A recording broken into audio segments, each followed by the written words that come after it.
My Command Sergeant Major and I were on the tarmac in Dover, Delaware, greeting our 6 fallen Army Reserve heroes as they returned home from the CENTCOM AOR. More than 30 Army Reserve soldiers were wounded in that same attack at Shuaibah in Kuwait. We honor their sacrifice, and it affirms our resolve to ensure every Army Reserve soldier receives counter-drone equipment and training at pace with the Army and Joint Force.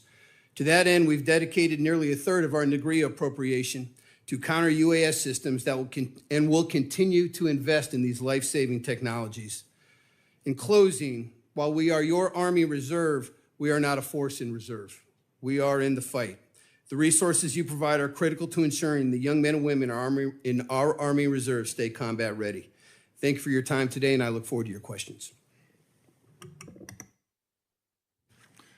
Chairman McConnell, Ranking Member Coons, distinguished members of the subcommittee, it's an honor for me one last time to be here with my senior enlisted advisor, Chief Master Sergeant Nunez, representing 67,000 Air Force Reserve Airmen.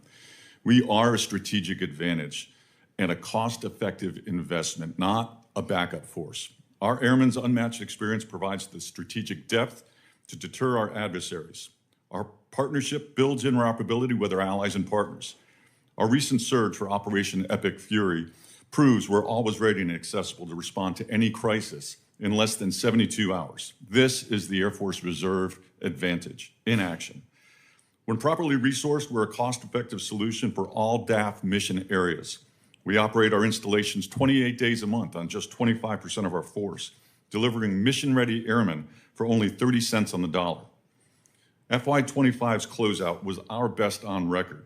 Your support and our data-driven tools enable precise resource management and risk-informed decisions. The Air Force Reserve is efficient, experienced, accessible, and lethal in every mission set. We need your support to maintain this advantage. Currently, 77% of our fleet is over 39 years old. Supply chain shortages threaten aircraft availability, and a $1.5 billion backlog means requirements are rapidly outpacing our resources. Ingrea is a critical modernization, agility, and maximizing an opportunity to maximize purchasing power. I look forward to the discussion on the change from a dedicated congressional appropriation to the presidential budget. We are currently hollowing out our nation's future combat capability through disproportionate divestment. Over the FYDP, the Air Force Reserve is projected to lose 20.1% of our inventory, a significant imbalance compared to the other components. Our number one priority has been and will remain concurrent and proportional fielding of advanced aircraft. As our crews prove their value right now in Epic Fury, disproportionate divestment is unnecessarily adding risk to national security. That security hinges on our seamless interoperability with our allies and partners. Recent operations have proven this is an urgent necessity, not an option. Now in its second year, our Reserve Allies and Partner Program continues to build global interoperability. While operating on a near zero budget, we've conducted 71 engagements last year, including formal partnerships with the United Kingdom and France, while establishing new security pathways with the Netherlands and the Philippines. Prioritizing this program is a cost-effective investment that enables our allies to share the burden of strategic deterrence. I'd like to take this last opportunity to thank you and this body for your continued support of the Air Force Reserve and our warfighters. I'd also like to thank my wife, Kathy, whose unwavering support to the men, women, and families of the Air Force Reserve, and to me, deserves note in this record. Thank you very much, and I look forward to your questions.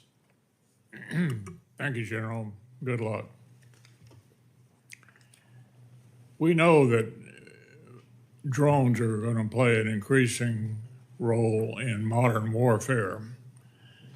I remember recently reading that someone described Ukraine as follows: the Silicon Valley of drone development. In other words, the leader in the world in this new advanced technology that becomes increasingly important in warfare. Yet I'm having a hard time finding American military people or civilian military leadership who fully understand the significance of continuing to support our friends and allies in Ukraine. So let me ask each of you, in terms of your own experience, have you ever been to Ukraine? Any of you? No one. Okay. Well, I'm not blaming you, but that underscores part of the problem we're running into in getting proper attention by the civilian leadership that you all ultimately report to understand the importance of avoiding at the end of the conflict the headline that says, Russia wins, America loses, not a headline that I think does us any good in our efforts to continue to provide the leadership that we need, not just for our own country, but to have a stable world. America needs to be in the leader on the cutting edge of the biggest problems. What are you doing to make sure the Guard and Reserve is best postured to adopt the lessons learned from Ukraine? Chairman, to start off with, just last month I went down to Indiana at Camp Atterbury, where they're working with T-REX, and T-REX stands for Technology Readiness, Experimentation, and Exercise. And so some of the drones that you've seen Admiral Cooper use over in CENTCOM have been built through that incredible partnership. I recently passed on the tag of Indiana to the tag of North Dakota to make sure that they're taking a look at how we're doing that and how we're testing and bringing that capability to the next level.